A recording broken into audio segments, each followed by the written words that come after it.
right, folks, it is Friday, May 17th, 2019. Coming up on Roland Martin Unfiltered, Vice President Joe Biden taking heat about the 1994 crime bill while he is trying to justify it. Senator Kamala Harris says it contributed to mass incarceration. Wait until you hear me play for what he had to say about it. But is he correct? Also, families' inability to pay for school lunches is becoming an increasing problem. We'll talk about Philando Castile's mother, who did something about it in Minneapolis. A New York Police Department supervisor, actually a commander, called the death of Eric Garner, who was killed during an arrest for selling loose cigarettes, not a big deal, according to testimony at the departmental trial of the officer who killed Eric Garner. D.C. Mayor Murial Bowser is not feeling Donald Trump's plans for the 4th of July celebration in the nation's capital. Trump wants to change the whole plans, and he's literally focused on all the minor details. Dude, don't you have bigger things to worry about than the pomp and circumstance of a 4th of July parade and fireworks show that they can do without you and have done without you? Oh, a middle school teacher in Minnesota is on leave for using the N-word with her students. Not a wise way to teach. Plus, an Orange County, California mom lets her daughter's bullies know, when you come for my daughter, you come for me. We might as well call that segment hashtag Team Whip That Ass. All that, plus picking up trash while black and the author of a children's book, Hair Love. And today I give the commencement speech to the folks, students at, of course, Bowie State University in Bowie, Maryland. We'll show you some of that as well. Folks, it is time to bring the funk on Roland Martin Unfiltered. Let's go. He's got it. Whatever the miss, he's on it. Whatever it is, he's got the scoop, the fact, the find. And when it breaks, he's right on time. And it's rolling. Best believe he's knowing. Putting it down from sports to news to politics. With entertainment just for kicks, he's rolling. Yeah, it's Uncle Roro, y'all. Yeah, it's Roland Martin. Yeah, rolling with Roland now. He's funk, he's fresh, he's real, the best. You know he's Roland Martin now.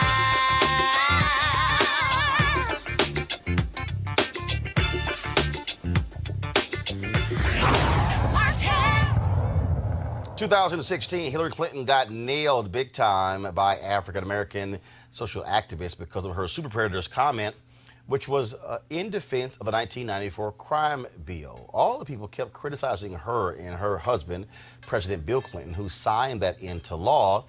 Yet during the campaign, I kept trying to tell people, why is it that y'all are ignoring the very guy who wrote the crime bill, Obama's then Vice President Joe Biden? It never came up, frankly, when Obama picked him to be his vice president.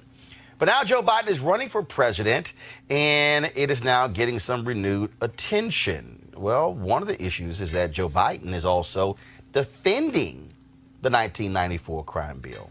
Now he's also taking some heat. So first off, we're going to show you this video do we have the video, folks, of Joe Biden actually defending the crime bill?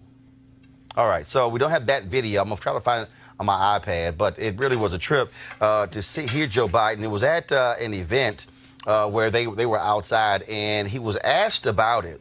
Now, it's interesting because previously Joe Biden talked about it having an impact with regards to the crime bill. But then all of a sudden now he backtracked. Well, now he's out saying, hey, it had no issue. It did not have an impact on mass incarceration at all. And again, he knows this is going to be an issue. So therefore, he is now defending it. And so I'm trying to find that video while we are here.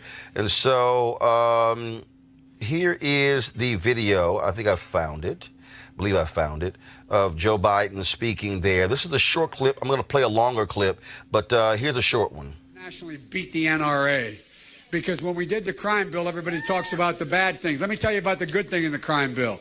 It's the one that had the assault weapons ban, a limited number of bullets in a clip. It made sure that cop killer bullets, Teflon bullets, weren't available any longer. It opened up the whole effort to make sure there's background checks for the first time in American history. Look, the Second Amendment exists But it doesn't say you can own any kind of weapon you want. It doesn't say everybody's entitled to one. I'm the only guy ever nationally beat the NRA. All right, folks, introduce our panel. Joining us right now is Johanna LeBlanc, National Security and Foreign Affairs legal analyst. Also joining us is, of course, White House correspondent, Talk Media News Network, John Christopher Bua, and Barbara Arnwine, president, founder of the Transformative Justice Coalition. I'm going to find this longer clip here, Barbara, in just a second, but I want to start with you because on this issue, again, you have Joe Biden who's talking about the crime bill, knowing full well it is going to be an issue. And the problem for him is that many people obviously have talked about it. In fact, I found the longer clip, so here we go. This is the 2 minute and 8 second clip, and that was so this is what Joe Biden, again, he was confronted on this very issue and was asked about it it took place 3 days ago, and so here we go right here. You're going to really repair a lot of the black and brown communities that have been ravaged by the war on drugs and mass incarceration. Specific policies that you're outlining for that. That's a good essay question and a good question. Folks, let's get something straight. 92 out of every 100 prisoners behind the bars are in a state prison, not a federal prison. This idea that the crime bill generated mass incarceration, it did not generate mass incarceration. The only bill, that bill had $30 billion. $10 billion went to making sure there was that it was for prevention.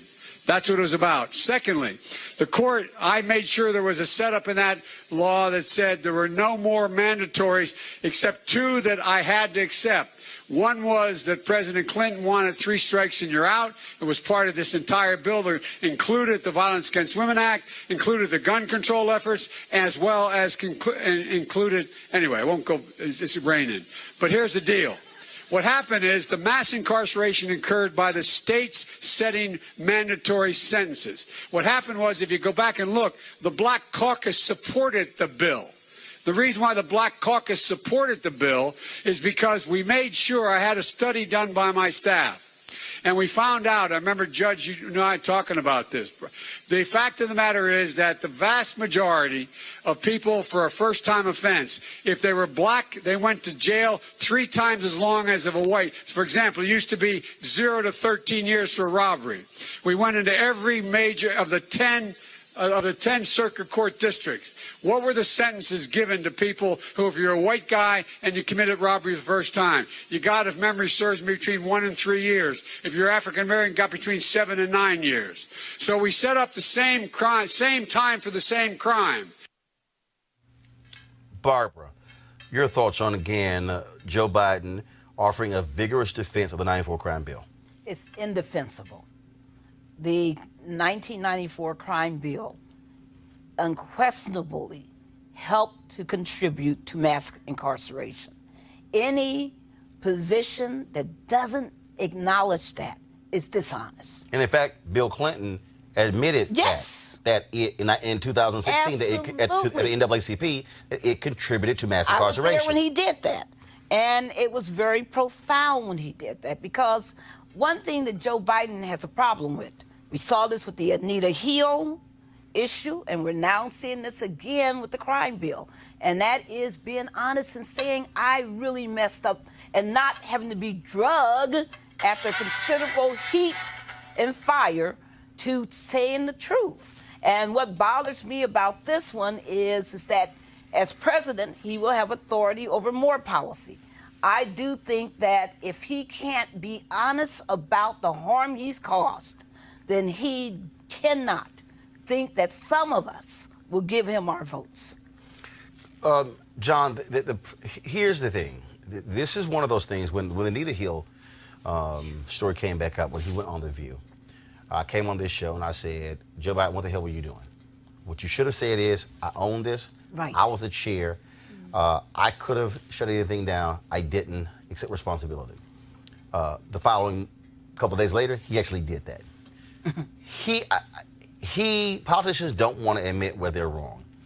This is a bill that Senator Bernie Sanders voted for. but he also criticized it. He said he did not want to vote for it, but because it had issue dealing with violence against women and other measures in it, that's why he voted for it, which is why they put all those things together. But this is one of those deals where if you're Joe Biden, dude, you're not going to win on this one. This is one where you just simply say, here were the things that was good about it. But yes, do the same thing Bill Clinton did, because Bill Clinton learned the lesson. He sparred with a protester. He went back and forth. Hillary Clinton did. Yes. It's one of those things where in politics, guess what? You cut bait, and you go ahead and leave. If he tries to stand on this, it's going to be a problem for him with young African-American voters. No way. The question is, what the hell is he should be do? What the hell should he do? He should look in the mirror, and he should say, maybe what you feel is the right thing is not being perceived as the right thing. Because I don't believe that Joe Biden is anyway a bad person. I believe he really believes that he is not anything but a friend to the African American community. I think that's the problem. He doesn't think that he's done anything wrong. But here's the deal, Johanna. This is not about who's a friend and who isn't. Right. This Well, is it is about because he wants to get elected. No. It's about accountability. What this about Right. is. But if you don't believe it, But here's what it's about. Congress, the death of Len Bias, yeah, created these new laws dealing with crack cocaine, dealing with drugs. And Capitol Hill, folks were just shocked and stunned at the #1 draft pick for the University of Maryland, drafted by the Boston Celtics, dies of a drug overdose, and they rushed into it. They did not talk to the experts to think about what were going to be the repercussions. Here you have an opportunity to say, we now see the result of passing bills and then what it led to. You can own up to a mistake, but if you keep trying to defend it, all you're going to do is piss folks off. Yeah, Roland Martin, I couldn't agree with you and my co-panelist anymore on this subject. I think that studies and history tells us that this bill actually did increase incarceration rate for African Americans, in particular black men.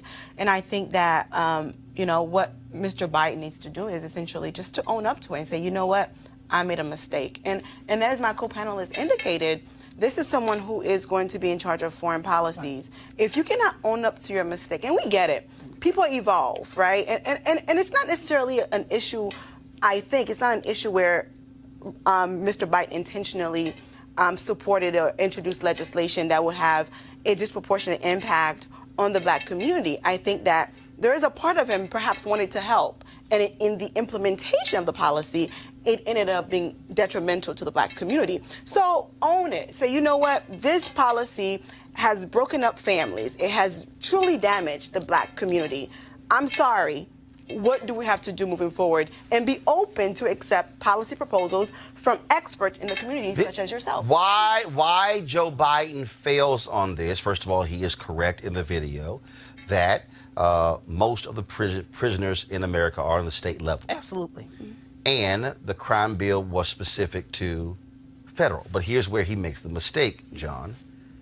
The crime bill provided economic incentives for states to change their sentencing guidelines. States look to the federal government to take a lead. Bill Clinton, Joe Biden said in the video, insisted on 3 strikes. Well, when the federal level said 3 strikes, the states then went, cool, 3 strikes. And again, the proof is in the pudding. In the actual budget, and again, a fact check was done on it. And the reality is that the crime bill offered grants for new prisons to states that impose truth in sentencing policies, which impose mandatory minimums. The mass incarceration, it exploded as a result of the mandatory minimums. And that's what Joe Biden has to own up to.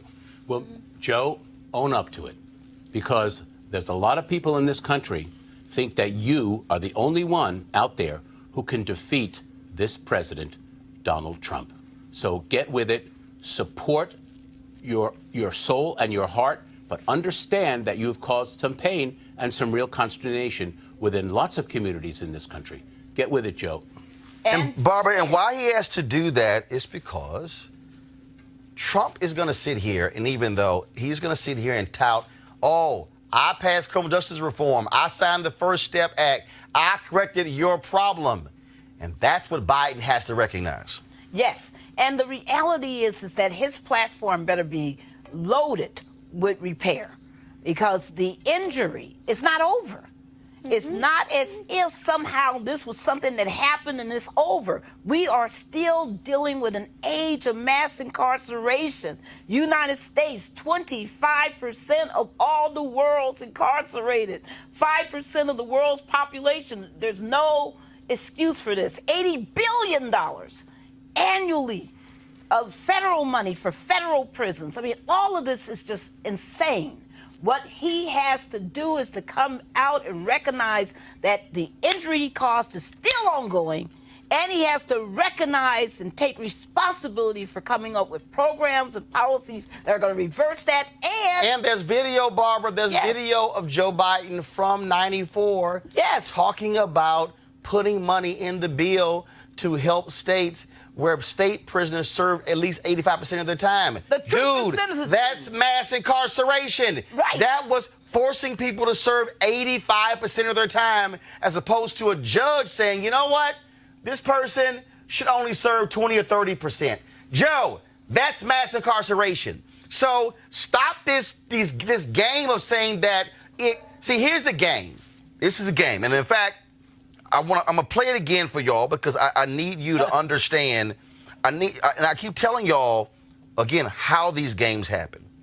Joe Biden wants to play the word game. This is what Joe Biden said. Listen, and then I'm gonna deconstruct. Hi, my name's Catherine.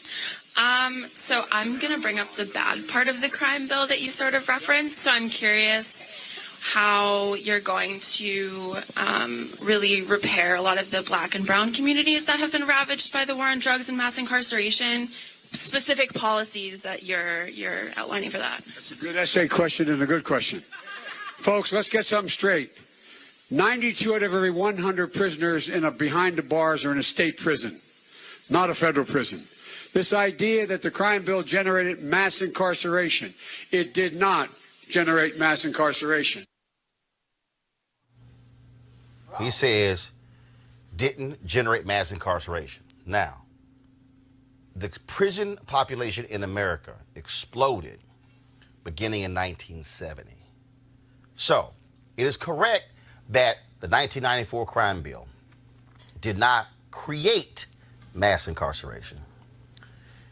It was Richard Nixon's, his tough on crime policies, also on the state level, coming out of the civil rights movement. Strikes you out. Don't miss that. Beginning in 1970. So you go forward in this 24-year period. Then you get to the 1994 crime bill. The 94 crime bill exacerbates what was already happening. And so again, this is a huge thing for Joe Biden. He wants to he doesn't want to trash it. All he has to do is to say the intentions that we had were this. You were saying this earlier. We did not realize it was going to cause this. Yes. Joe Biden can't get around that 85%. And not only he can't get around that. And not only if you were, hold on, let me if you were a state and the federal government says, we've got several $1 billion to help you pay for prisons. That's right. If you change your state laws to ensure that they serve 85% of their time, the state is going to say, wait a minute, if I can pick up me a $300 million grant from the federal government to help build this prison, damn right, change those laws. Y'all go to jail. You got to serve 85% of your time. And what did that do? That put people who were non-violent offenders in prison serving 85% because they were modeled on the federal level. That is what contributed to it. Bill Clinton's 3 strikes, California did that. Absolutely. Filled the prisons up. Then what happened? Prison overcrowding. They had to start releasing people. Why? Because of 3 strikes. Still dealing with it. And again, and 3 strikes was not even 3 murder strikes, 3 rape strikes, 3 armed robbery strikes. It literally was, if I had 2 strikes and I got arrested for stealing a piece of pound cake, that was my 3rd strike. Right. Biden has to stop and understand if that's a problem. And let me tell you something right now. He's going to get crushed in that first debate if he tries to do that. Final comments on that. Johanna first, and then John, and then Barbara. And not only admitting the fact that, this policy has had detrimental impact on the black community, not only that, but also Hold on. providing Latinos, white folks too. Absolutely. Let's be real clear. Absolutely. But not only that, but also, proposing a comprehensive legislation to address some of the wrongs that have been done in the past as it relates to incarceration. Absolutely. You have to think about it. Families have been broken apart, right? You have children being raised by single parents because of Biden's policy, right? So I need to know what policies does Biden have in place to ensure that the issue of mass incarceration in America is properly addressed. John. I like that. I think it's a good question. And Mr. Former Vice President, hear that, because people are upset, rightfully so. And if you are the next president and you have a Congress that will support this kind of legislation, now is the time. This problem of the crime bill is ongoing. Vera Institute just released last week a report on the growing mass incarceration of black women, and the total increase in the last number of years. Our communities have been destroyed by this bill. Nothing less than a full I apologize. I take responsibility, and I'm going to do everything in my power to repair it. Nothing short of that is acceptable. Again, he's going to, if he does it, I doubt it, but if he does that again in front of a group of black folks, what's going to happen is he's going to get this. And I'm telling you, when they had that first debate in June, if Joe Biden comes up with that defense, he's going to get jumped on by every single person on that stage, especially Cory Booker, especially Kamala Harris, especially Elizabeth Warren. So, Joe, I'm just saying, you might be called Straight Shooter Joe. I wouldn't use that line because, hell, my niece will destroy you on that one. And I guarantee the other candidates will as well. Folks, we'll talk about what is sick in this nation, is that how you can have Donald Trump and others tout this being the richest nation in the world and all of our vast resources, how we have the most powerful military in the world. So how in the hell do we have 75% of U.S. school districts reporting student meal debt? In Rhode Island, students who hadn't paid for lunches, they got cold meals until a company stepped in and actually paid for it. In New Hampshire, a lunchroom employee, y'all, was fired. Was fired. Ridiculous. For allowing a student to take food and to pay the school back the next day. In Minnesota, one high school attempted to prevent students from attending the graduation ceremony if they had lunch debt. And Philando Castile's mother paid off the school lunch debt for students at Cooper New High School in New Hope, Minnesota. The money was donated last month on behalf of the Philando Castile Relief Foundation. It was around $8,000 or so. What is crazy, John, is we literally are talking about penalizing kids because of school lunch debt? I am an adjunct professor here in Washington, have been for 11 years. I have students who have to work 3 jobs to pay off their meal plan. Right. These are not the elitist kids. These are hardworking kids. What I find abhorrent and really, really disgusting, and the root of all of this dumbing down of America, because the stupider you are, the more you will actually vote for Donald Trump, is that our Secretary of Education, Betsy DeVos, brother of Eric Prince, and we all know what he's all about, never even had an education degree, and she has never taught a class of students in her life. This is a disgrace. This is where we're headed as a country, to shame students.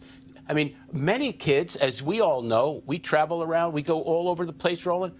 Sometimes it's the only meal that these young kids get, is this meal that they're getting in school. How the hell, Johanna, literally, we're not gonna let you graduate because of school lunch debt? It's disgrace. And then in Rhode Island, oh, the hell with that, here's some cold food.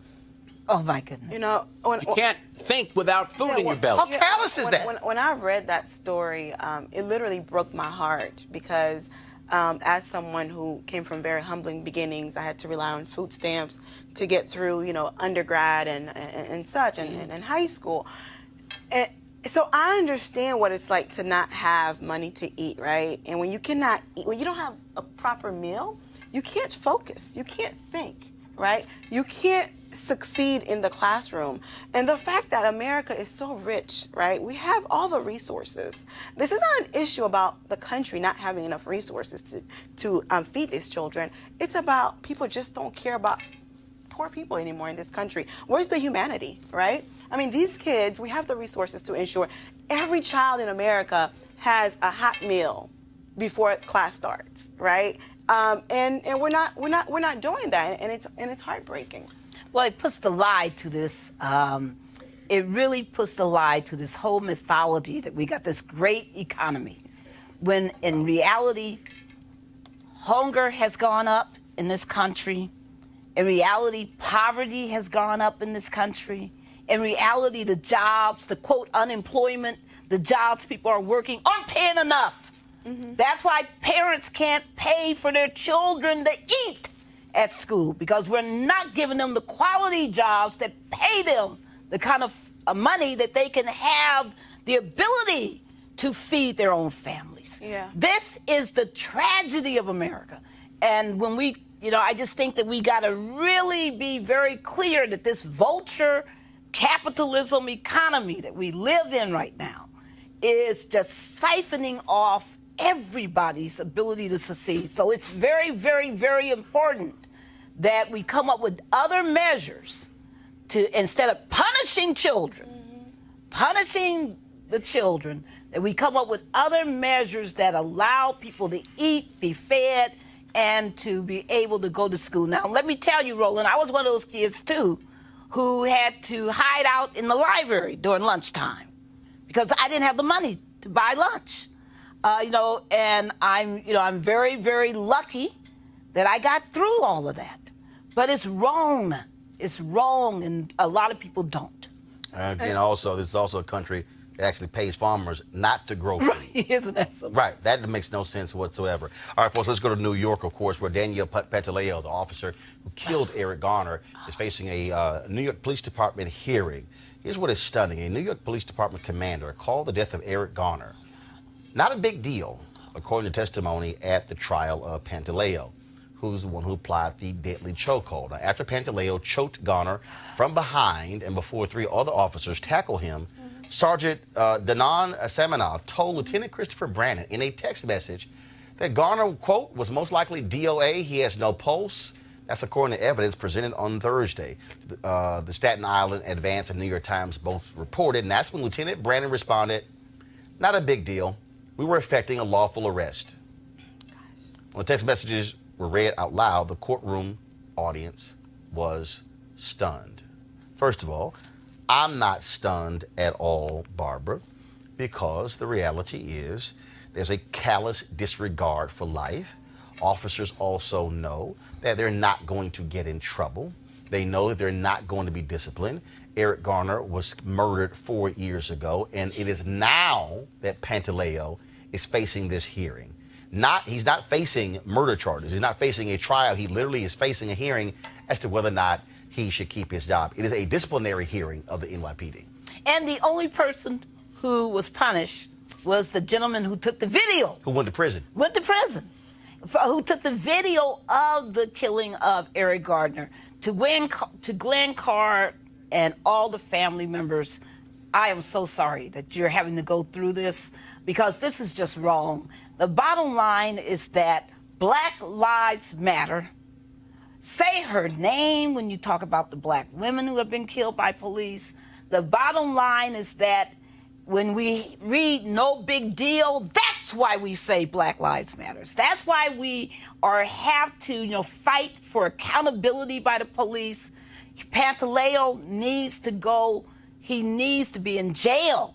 He doesn't even. This just is beyond me that we are at this point. And this lieutenant, he needs to be disciplined, because anybody who's in a command position who has that kind of devaluation of Black lives has no business being on the street, has no business being in command. John. I'm going to sound like Bill Clinton. I feel the pain. I grew up in New York City. I grew up a mile away from Donald Trump in Queens. Okay? I know him as a young man. He was a fraud then, and he's a fraud now. There is no one who is in the White House at the moment, and very few in Congress, who are going to take your cause and say, let's make it happen. Right. You and I, all of us, we need to have these kinds of discussions with everybody. Yes. Because when you put a chokehold on a young man and he says, I can't breathe, you stop, okay? But that's a moral question. And we are not, this country, I tweeted out before some unbelievable thing that Trump put up, and I wrote, Lincoln wept. JFK wept. Ike wept. MLK wept. Robert Kennedy wept. Okay? This is what we're talking about. You know, the shortest verse in the Bible is Jesus wept. This is what we need to talk about, because we have to pull together as a country and make sure that we get rid of the tyrant and make sure that Putin, I'm sorry, is literally running the show. But it goes beyond. It goes beyond in Trump and Putin. What this really goes to on a very. We have no country, Mark. No. What this goes to on a small level, Johanna, is very simple. Yep. You have to change the contracts of police unions, because here's the problem. Yes. The problem is the contracts, which and what they do is they literally hold a gun to the head of legislators in San Antonio. San Antonio wanted to put in additional measures to protect citizens. The union said, oh, okay, fine. You want that? Well, then you must add pay increases in every single year. They said, wait. What the hell I got to do with pay increase? They literally were saying, oh, we will only agree to that if you add pay increases. In cities all across the country, they fight in collective bargaining. They fight the inclusion in the union contracts to have to deal with guys like this. I have said for the longest, if you're a police officer and you turn your body camera off, automatic firing. Right. If you turn your dash cam video, if you turn the audio off, automatic firing. If you lie on a police report, automatic firing. They don't want that, because what they know is a police officer can lie, can make it up, and they will get protected by the department, protected by district attorneys, and protected by judges. And I think the issue is obviously lack of accountability, right? And also another greater issue outside of the gentleman who died is that, when you have people in leadership with that kind of mindset, it translates into policies, right, that will have a direct impact. Like there's nothing wrong.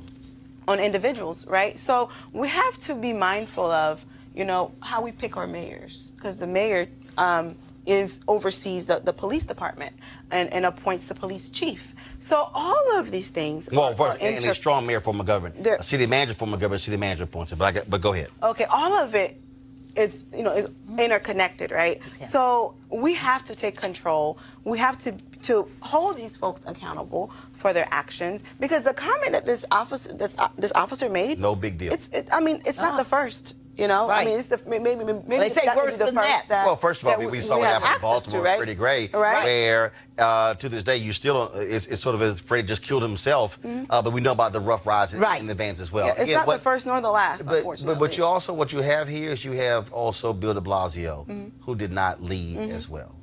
Okay, 4 years. How does it take 4 years for a disciplinary hearing? 4 years? Are you serious? I mean, What? We had to go find witnesses. We had to go talk to some people. But again, that's the dragging out, and hopefully people also forget about it. And this officer should be fired for making this comment. Well, period. yeah, but This person no, that's not. period. Well, first of all, And the guy wasn't fired for choking somebody to death. Right, he needs to be but then fired. definitely was a Still. comment. Folks, let's talk about again. I do get sick and tired talking about him. But every 4th of July, there's this huge fireworks display here in the nation's capital. And of course, Donald Trump wants to make it all about him. He literally is ordering the moving of the fireworks show from the National Mall and to a barge or an area near where he wants to speak. He wants to speak in front of the Lincoln Memorial. Okay, so he wants to change it. And in fact, the newspapers are reporting that he is so engaged in the minutia of this. Now, y'all, look, this has been going on for years, okay? This thing is so etched in stone. They know exactly where it's going to be. They know the routes. They know where people are going to sit, the traffic route, all those different things. But now Trump wants to completely upend this entire deal because he wants to make this about a spectacle about him. Why? Because he went to the day of Bastille. What happened there, Bastille Day? He saw, oh my God, all of this pageantry, and I want one of these. So he came back in here and ordered, we're going to have a grand military parade.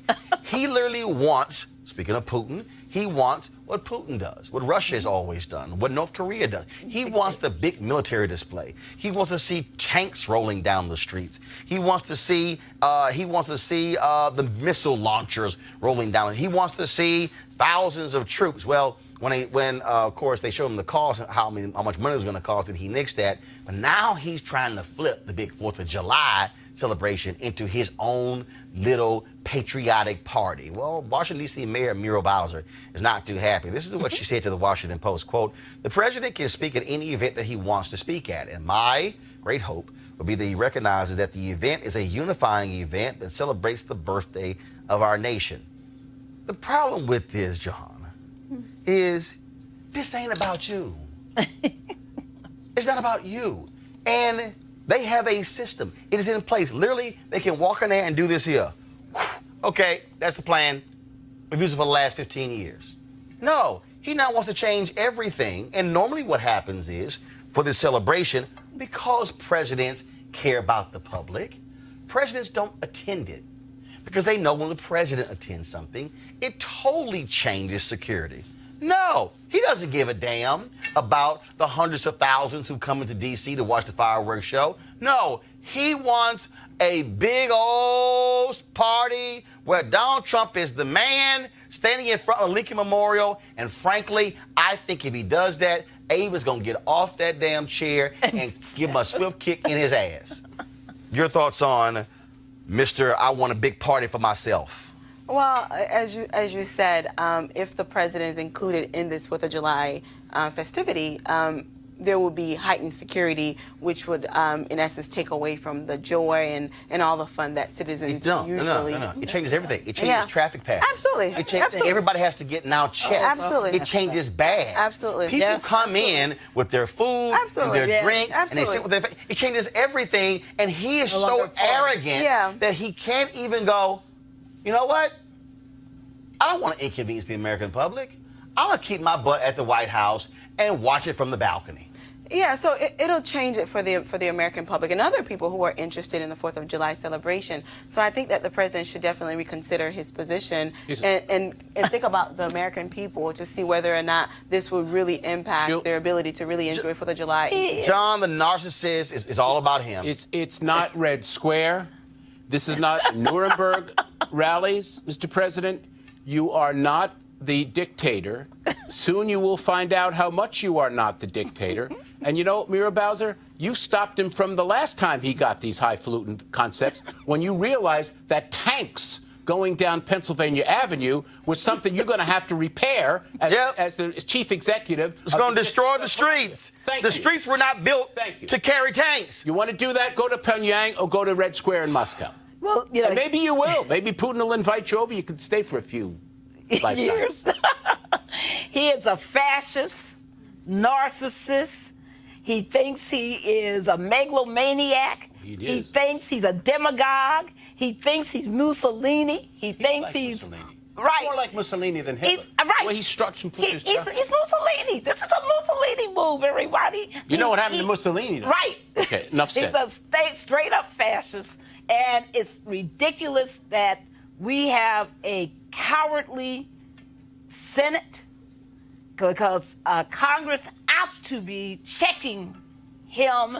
Muriel Bowser, thank you, but that's really Congress needs to be reining this guy in. That's where the impeachment comes in, and Yes. we'll see if enough Yes. information is given up in the next couple of weeks. Mnuchin decided he would thwart that giving up the taxes today. There's the fight over the Mueller report. Roland, you know, one after the other after the other. Yes. The fact is, people are calling for the impeachment. Why? Well, you're not going to win the House again, or the Senate wouldn't approve it. The fact is, that is the only way, Doctor, that the information will get out. And I believe live, TV, televised impeachment hearings work. They work. Look what happened to Nixon. Well, he had to resign. They're imperative. Yeah, but again, the bottom line is They're he imperative. wants a big-ass party, and he should get it. All right, for some. I'm not going. I'm going to. Well, I don't go anyway because I read Frederick Douglass. It's What would the slave ridiculous. think about the 4th of July on that particular Hey, day? hey. So I celebrate Juneteenth. All right, y'all, got to go to a break. We'll be back on Roland Martin Unfiltered in just a moment. You want to check out Roland Martin Unfiltered? YouTube.com/Roland S. Martin. And subscribe to our YouTube channel. There's only one daily digital show out here that keeps it black and keep it real. It's Roland Martin Unfiltered. See that name right there? Roland Martin Unfiltered. Like, share, and subscribe to our YouTube channel. That's YouTube.com/Roland S. Martin. And don't forget to turn on your notifications so when we go live, you'll know it. All right, fam, I invited you to come out swinging and join me for a day of golf at the University for Parents Golf Tournament on Saturday, June 22nd in Southwest Atlanta's Wolf Creek Golf Course. It's a golf tournament with a purpose, a fundraiser for the University for Parents, a program designed to empower parent learners through education, inspiration, and support. It's all a part of Susan Taylor's National Cares Mentoring Movement. Now, when you empower the parents, you empower the children as well. Location of the tournament is 3000 Union Road, and the shotgun start time is 9 a.m. To register, go to www.u4parents.org, letter U for parents.org. For more information, be sure to call 770-316-3487, 770-316-3487. I certainly hope to see you there. All right, folks, it's time for another edition for Crazy Ass White People. No charcoal grills are allowed. I'm white. I got you, Carl. Illegally selling water without a permit On my property. Whoa! Hey! You don't live here. I'm uncomfortable.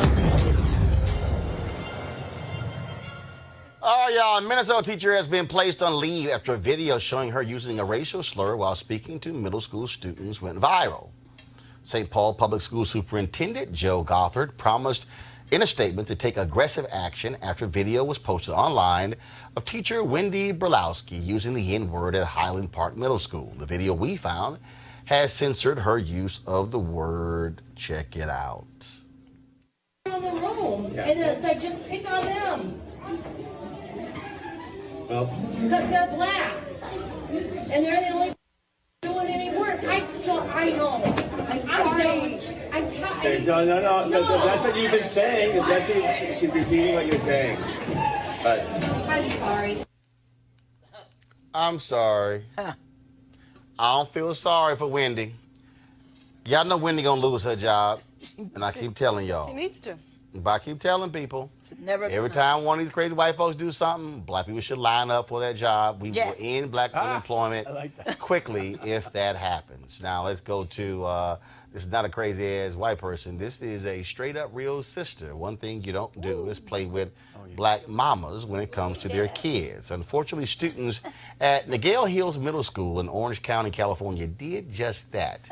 When Kristen Tinsley found out that her daughter was being bullied and sexually harassed by classmates. Let's just say her mama decided to roll to the school and she can be a charter member of #Teen Whip Dat Ass. That's messing with my daughter. She's a girl. Y'all are boys, okay? If y'all bully my daughter, if you look at her the wrong way, if you breathe the wrong way, Send your mom to me. Sisters, aunts, anybody over 18, I'll fuck them all up. Do you understand me? Leave my daughter alone, and I'm not going to say it again. But if I have to go to every class, I'll do that. And I'm letting you know right now, any mom, any sister can catch these hands, okay? That's Period. how pissed I am. Y'all gonna leave her alone. I mean, no messages online, don't post nothing about her. None of that. None of that. Y'all don't know me. Y'all think y'all bullies? I'm the big bully, okay? Let that be known and understand that. Leave my daughter alone, and I mean it. And if I have to come up here again, it's gonna be problems. She's a girl, she can't handle y'all. If y'all are boys, if y'all are girls, I tell her to meet you after school and handle it outside like a real one. But since you guys are boys and she can't do anything, tell your moms, tell your sisters, tell your aunties, cousins, whoever. As long as they're over 18, we can handle this any day. You understand that? You don't pick them up. Ass whippings for free. For free. You ain't even gotta pay for it. For free. Do y'all understand me? Leave this girl alone. She's taken care of. You won't play that, okay? And I'm not gonna call out no names, but you're gonna leave her alone, and I mean it. Ass whippings for free. That's a new hashtag. Hey, Barbara, look, I understand. I mean, this reminds me of a few years ago. I was on Dr. Phil's show. Remember the brother down, I think he was in Florida, where his daughter kept picking on his daughter, and it was special needs daughter. And so my man got on the school bus, and he was like, yo, Stop it. mess with my daughter again. I'm kicking all y'all. I mean, he went off. And they tried to charge him. And so I was on Dr. Phil with him. I said, yo, Doc, I'm with the daddy. The daddy was like, you mess with my daughter, you mess with me. I'm with, Mom said, y'all gonna catch these hands. I'm with Mom. I'm with her. It's called BMWA, Black Mama Whipping Ass. You don't mess with a black mama. You don't mess with their children. You don't do this mess. I mean, the bottom line is she put it on the line. She did not threaten the kids now. Yeah. She was very clear. And what I love is her essential... No, she threatened the kids. But her essential analysis is that this mess starts at the house. Because she said, send the 18-year and over folks to me. Send your aunts, your moms. Send them because she knows that's where it starts. She knows that they're coming from households where people are talking the N-word, where they're making fun of black folks, where they're denigrating our lives, and she was right to put it where it belongs. John, this is where you walk in, and this is where you take matters in your own hand, and you send a message to the kids. In fact, if that's my kid, I'm saying point them out.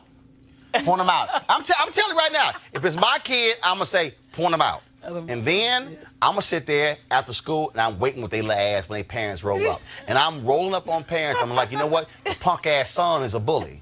That's what I'm doing. Let me tell you something. My mother did the same.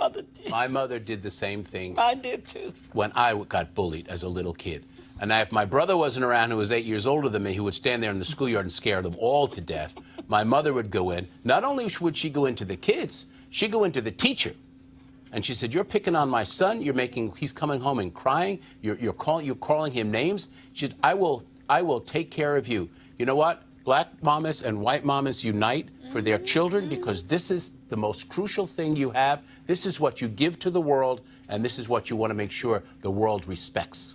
And but racial harassing. Yeah, I applaud this mother for taking the approach that she took. Of course it was. Because as we know, bullying leads to low self-esteem and sometimes even death, right? Yeah, the kids out there who actually committed suicide. Exactly. Absolutely. Bullying is a real issue that impacts children all across this nation, all across the world every day. Suicide. So yes, absolutely. So I applaud the mother for taking this approach, even though I probably would have done it a bit different because I'm looking at it from a legal perspective. Right. You know? Why? You a lawyer? I'm looking from a legal perspective. Why, you a lawyer? Yeah. So, yeah. Why? Well, I mean, you have to look at the legal aspect of What's it, right? the legal aspect? No, wait. What's the legal aspect? The fact that she's threatening folks, you're not supposed to threaten anyone, right? And? It's illegal. Arrest me. Right. Look, the reason I get it. Look, I'm telling you, when I was in middle school, there was some kids who were on the bus and they were sitting there horsing around, and then one of the young women, so a guy, he grabbed her shirt, and then her breast got exposed. Yeah. And so it was a dude who was dark skinned named Roland. So they were like, Roland did. I'm like, yo, I wasn't even sitting here back there with y'all crazy fools. So these cats wanted to fight me and my brother. So my dad came to the middle school and he got on. So he came to the middle school, got on the bus, Sat there. did the same thing she said. He said, let me tell all y'all something right now. Not a single one of y'all gonna touch either one of my sons. Yeah, I just hope that. And so then one of the dudes on the bus pulls a knife out. My dad was like, give me that goddamn knife. And said, I was saying, you gonna pull a knife on me? He said, I'm telling all y'all right now, one of y'all touch one of my sons, y'all dealing with me. We have no issues for the rest of junior high school and no issues in high school. Yeah. Because the deal is, look, you had we've had the young kid, the young boy, 10 years old in Houston, who committed suicide because of bullying. Absolutely, The young girl. It's a You serious literally have issue. kids who are killing themselves. No, there's no doubt and the about fact that. The mama also said, and don't y'all say Jack online. Yeah. Oh, I love that. Yeah. Because there are a lot. Yes. Because a lot of Yes. the difference between All day long. old school and today Yeah. is that bullying may have stopped when you left school. Yeah. Yeah. Now they are bullying them on social media as well. Yes. So All your it is. classmates get that same message. Yeah, absolutely. Yeah. Johanna, go ahead. It is my hope that the mother does not have to resort to violence in an effort to ensure that her child is safe from bullying. I hope that the kids get the message and the person who's actually abusing her child at school gets the message in this behavior. Oh no, they got the message. They got the message. that's- Y'all don't want these hands. Right. Well, let's hope you don't have to. Hey, guess what? I advise y'all get y'all kids in check. Hashtag Team Whip that ass. All right, y'all, a white police officer in Colorado has been placed on leave after detaining a black man for picking up trash in front of his home. Actually, but no. He was initially placed on leave. Now he is quitting the force. Y'all remember this video? Go ahead and play the video. This took place a couple months ago. The encounter began when the officer was patrolling a residential area that is considered private property and asked the man if he belonged there. Well, the man was cooperative and even gave the officer his school ID. He asked the man to sit down and put down his weapon, which was a trash clamp. Well, guess what? That officer... he is now saying, you know what? I'm good. It's time for me to go. That's called, I'm going to get fired, so let me go ahead and bounce anyway. And so that's what we have there. So, yeah, again, another job opening. Another job opening. Another job opening. But here's the problem. Don't be surprised if he's able to get a job in a neighboring city, which is also part of the problem. All right, folks, you probably heard about the children's book, Hair Love, that tells the story of a black father learning to do his daughter's hair. Now, you really need to get this book for your kids. It's a pretty funny book. Author Matthew Cherry, who's also former NFL player, who's turned movie director and author. He sat down with me, along with illustrator Vashti Harrison, to talk about the book. Check out our conversation. All right, folks, we're joined by, of course, Matthew Cherry, Vashti Harrison. First of all, Vashti, really? Black people know Vashti McKenzie, Bishop Vashti McKenzie. You know, all these Vash ties we know. my mom is Trinidadian, and in Trinidad they say got it. See, Yeah. they say Vashti. exactly. They say Vashti. Now, when they hopped across that pond, it was like you come to America like Vashti. Exactly. And black people draw it out. Vashti. So when y'all on the road, how often do you hear Vashti? I hear lots of different things, but Vashti is pretty common. Yeah. I probably call there 3 different versions myself. So how did this book originate? You know, I had this idea to do a animated short film, of a dad trying to figure out how to do his daughter's hair for the first time, and the hair ends up having a mind of its own. Which is real life. Which is real life. I remember seeing all these viral videos of dads, just like playing with their daughters, like playing with them or doing their hair. And, it was kind of like a double-edged sword because obviously it was really great that these videos were going viral. But also I was like, probably a reason why this is happening is because people aren't used to seeing it.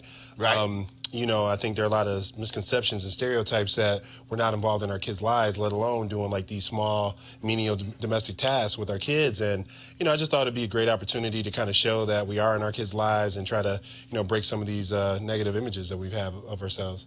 And then you got involved. How?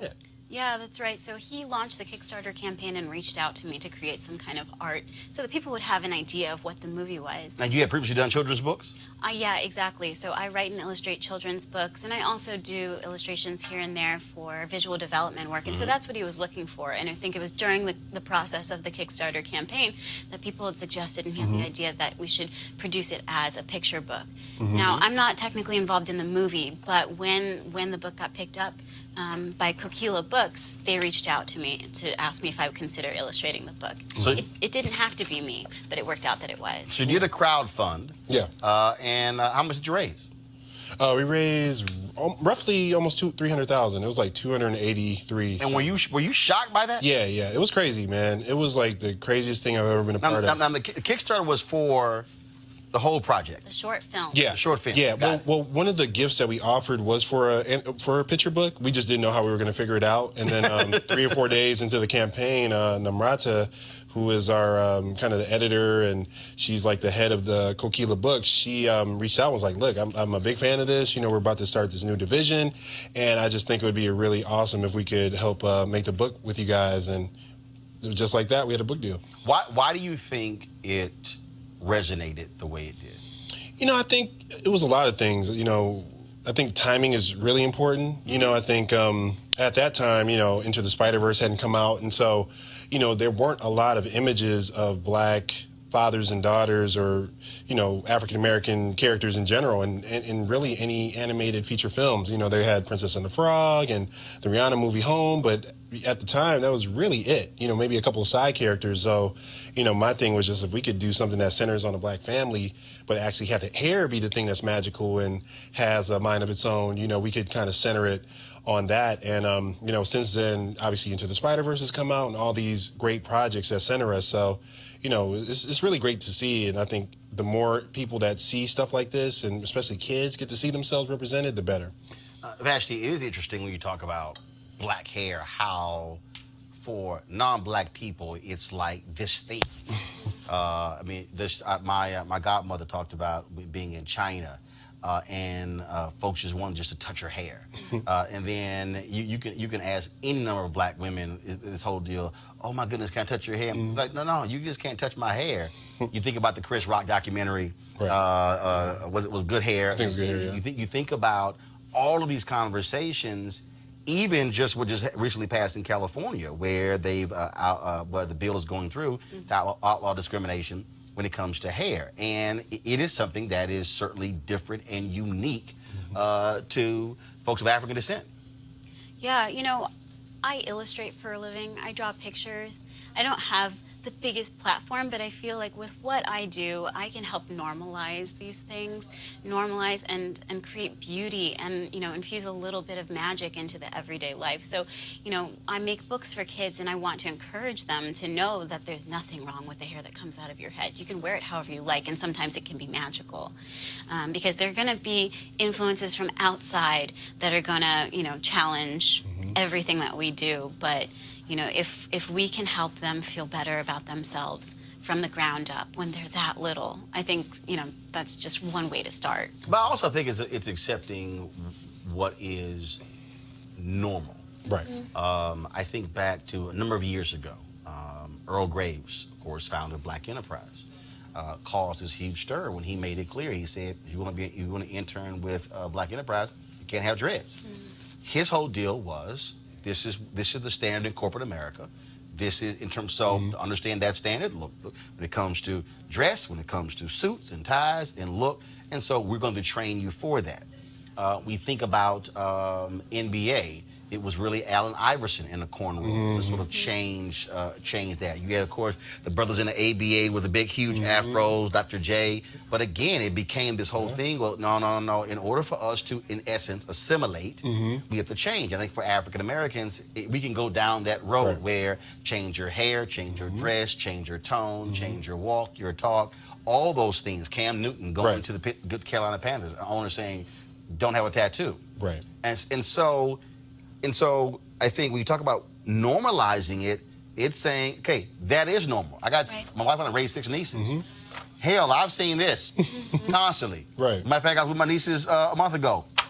They look just like this. I mean, it's normal, And now what is normal for us now is going out into the world, and that has to be accepted as well, that you can wear your hair natural if you're a television anchor. Yes. You can wear your hat if you're an athlete as well. Yeah, I mean, remember Ricky Williams when he was like one of the first NFL players to wear dreadlocks, and people were talking about him, acting like he was Jamaican and all this other stuff. And now if you turn on He an didn't NFL help game, you love weed the right. amount he did. I mean, let's just be real, real honest. True. But if you look at an NFL game now you see 20, 30 players on the field will have locks at a certain time. So, sometimes it just takes that one or two people to, really just make this, not really a stand, but just be yourself. And change the image. Yeah, and you change the image. We tried to do that a little bit with the father character, Stephen, in that he's a young man who I see the tattoos. has the physique of maybe a Right. basketball player. He could be, any kind of athlete, but we're just saying this is a dad. Or just a brother with muscles. This is a dad that loves his daughter, and why can't a dad look like that? Yeah. Well, first of all, the only reason I say a brother with muscles is because it absolutely drives me crazy. Anybody who follows me on social media knows this. It drives me crazy when I'm traveling and I have my Texas A&M gear on, or if I'm wearing Houston Astros, Houston Rockets, or Houston Texans, and the first assumption is I play ball. Right. Then the second assumption is, was I coach? Right. And they go through all this sort of stuff. It's kind of like, okay, when are you going to get to the graduate part? Right. Like, when are you going to get around to, maybe I just simply went to school there. Right. So I'm a huge advocate of trying to get white folks to understand, stop this perception that if you see somebody black who you think is muscular or could play ball, don't assume that. Right. And say, wait a minute, because if you see a white guy, you don't automatically think, oh, he's a baller. Right. And again, those perceptions come in. And I think a lot of people really, as somebody, look, I've been in media since I was 14, who really don't understand the power of images. This is actually, what you're doing with movies, that's actually America's greatest export. Right. What we send around the world. Right. Well, and that's the thing, like, images are so powerful, and like imagine growing up and never seeing yourself represented. You look at magazines, you look at TV shows, you look at movies, and you see people with lighter skin. You see people with this straight blonde hair, and you don't see yourself represented. You come back home and you look in the mirror, and that can make you feel less confident about yourself. And so all we're trying to do is just simply say, look, we see you, we think this is a very specific niche, but also it's universal in that, these are things that parents do for their kids when they love them. If there's something that they don't know how to do and the kid asks them how to do it, you're going to try to figure it out. You're going to go online and look up some videos. You're going to call a friend and try to figure it out. So that's really what the book is about, just showing what parents do for their kids when they don't know what to do and they're trying to figure it out. Have you had to deal with folks who will reject your view of reality? I've never encountered that. I wrote a book called Little Leaders, Bold Women in Black History, so it's just a book filled with the stories of black women. And I've had a few people ask me, well, why would you make a book that is only about black women? And it's not, a dis-acknowledgement of anything else in history. It's just saying, like, I want to see these stories placed all together. So I find that first people... of all, if anybody actually understands history, they'll realize who is actually being left out. Exactly. I mean, exactly. Again, I think if you ask the average person to name civil rights leaders, even historical civil rights leaders, they will go... You'll hear the maybe they'll mention Mary McLeod Bethune. Maybe they'll mention Dorothy Height. You can forget Septima Clark. Maybe they'll mention Fan Lou Hamer. Not Constance Baker Motley, not Ella Baker or Diane Nash, any of those names, because, frankly, it's largely been black men. Left out of the mainstream, exactly. But so I've found that, there are a few questions here and there, but mostly people are just excited. I think we're not trying to replace any part of the story. We're just adding more to the tapestry. So in the children's, section of the bookstore, I'm just messing with you. In the children's part of the bookstore, there's, I saw a great book today about a white father and his daughter. And it's like, it's a beautiful, lovely story. And our book could sit right next to that. Just another reflection of a different reality. So I find that people are very just supportive of it. And maybe it's because we're making children's content and it's just there to be good and helpful for the world. But it's a nicer place to be, and I'm happy to do it. Well, I think what it also does, first of all, I think I think you are playing it down some. It's actually way bigger than that. Because what is happening now is, and let's just cut to the chase, America doesn't understand anything unless money is attached. And we were in a meeting with the National Association of Black Journalists. We were in a meeting with ABC News, and we meet with all these different networks about their senior leadership team, and we were meeting with them talking about the black executives or lack thereof.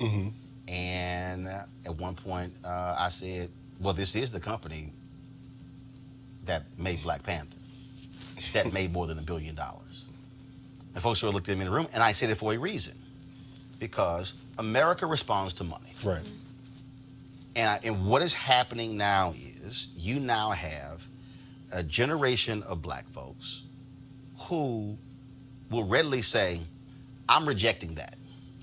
In fact, I grew up seeing the children's book and the white father and the white mother. No. Y'all got to put some other stuff up here. And it is forcing bookstores, it is forcing publishers, it's forcing networks, it's forcing them to understand that America is indeed changing. And that if you do not better reflect this changing America, another company will, and you're going to lose out.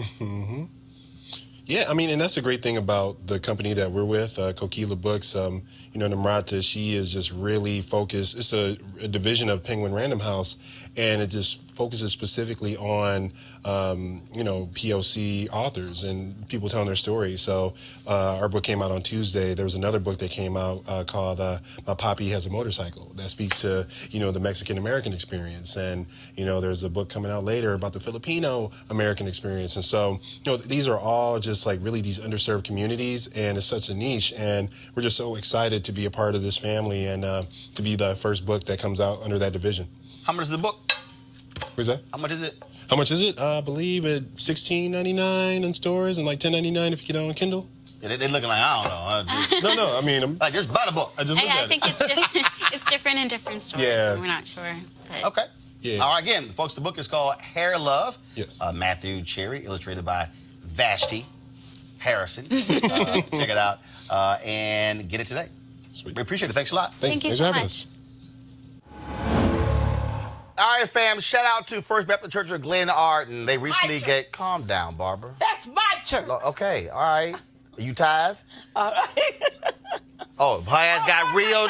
Y'all saw her quiet. She got. No, I hit her with, do you tithe? Yeah. Okay, all right, you do? Yes, of course I do. Okay, let me text. I'm a church member. Yeah. Let me text Pastor Jenkins.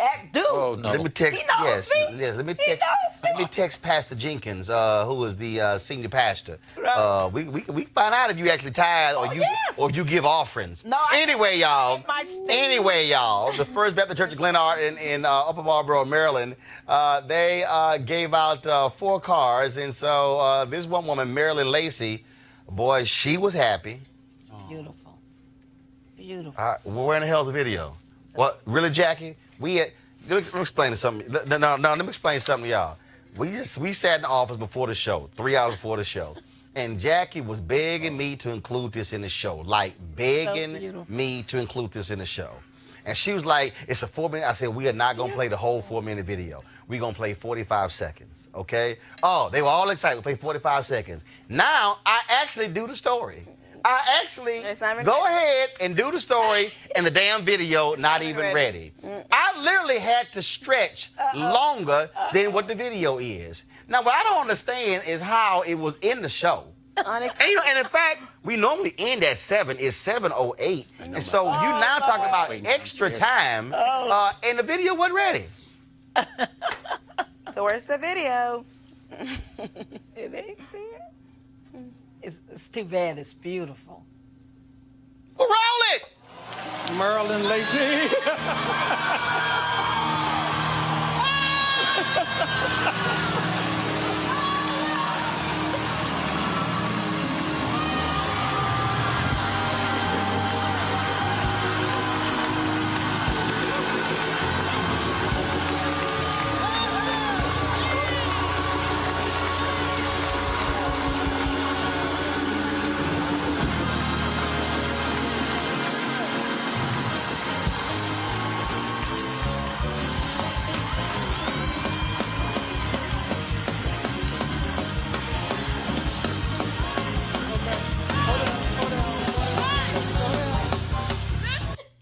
I think Maryland ran track in college because the original video was 4 minutes.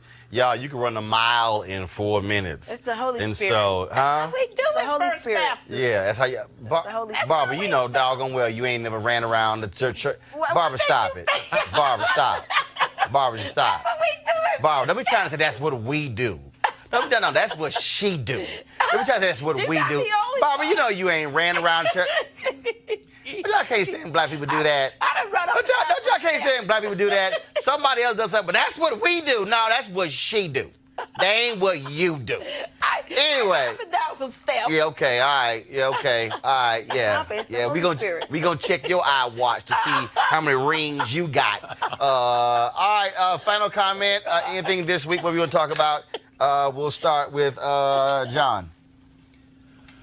Pray for our country. All right, that was quick. All right, Barbara. Definitely read the Vera Institute report on women in incarceration in jails. LeBlanc, what you got? The fact of the matter is, our nation is being faced with some challenges, economic, politically, and socially. So we have to rally ourselves and get educated on the various issues and act accordingly. Don't make decisions based on ignorance. Make decisions based on what you've learned and get the facts straight. So. All right, folks. Well, we appreciate that. Thank you very much for joining me. Don't forget to support Roland Martin Unfiltered by going to RolandMartinUnfiltered.com. Join our Bring the Funk fan club. And we're gonna roll our credits, but also don't forget that if you don't see your name, let us know. So beginning on, because we're emailing everybody the promo code where you have a discount. And so on Monday, actually next week, I'll tell you about some products we have on sale where you can utilize your discount to actually get that. And also after this, so again, join the fan club. Only way you get the discount if you become a member of the fan club. You can use Cash App, PayPal, or even Square. Now, after this show, we're going to end this live stream. I'm going to actually play for you my commencement speech earlier to the graduates of Bowie State. And so trust me, you're going to enjoy that. Y'all know I don't do regular commencement speeches. I'm an irregular commencement speaker. And so this was the 17th commencement I've given, 15 of those at HBCUs. And so I definitely think you're going to enjoy it. The graduates definitely enjoyed it. Many of them told me that when I shook their hands, they crossed the stage with getting their degrees. And so we're going to stream that for you right after. Shout out to Dr. Bro, of course, who is she brought commencement back to the campus for the last 6 years. It was held on the campus of University of Maryland. The alumni, they really wanted to have graduation back on their campus. So for the first time this year in 6 years, graduation at Bowie State was held on the Bowie State campus. Of course, it's the oldest HBCU in the state of Maryland. So, all right, folks, I got to go. I will see you guys Monday from Palm Desert, California, site of Anthony Anderson's third annual Celebrity Golf Classic. And so we'll have sights and sounds from there as well. So you be sure to have a great weekend. Holla!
support Roland Martin Unfiltered? Be sure to join our Bring the Funk fan club. Every dollar that you give to us supports our daily digital show. There's only one daily digital show out here that keeps it black and keep it real as Roland Martin Unfiltered. Support the Roland Martin Unfiltered daily digital show by going to RolandMartinUnfiltered.com. Our goal is to get 20,000 of our fans contributing $50 each for the whole year. You can make this possible. RolandMartinUnfiltered.com. You want to check out Roland Martin Unfiltered? YouTube.com/Roland S. Martin. And subscribe to our YouTube channel. There's only one daily digital show out here that keeps it black and keep it real. It's Roland Martin Unfiltered. See that name right there? Roland Martin Unfiltered. Like, share, and subscribe to our YouTube channel. That's YouTube.com/Roland S. Martin. And don't forget to turn on your notifications so when we go live, you'll know it. Hey fam, want to check out Roland Martin Unfiltered? The blackest show on all of digital, cable, and broadcast. Check out our audio podcast. There's only one daily digital show out here that keeps it black and keep it real. It's Roland Martin Unfiltered. Press play.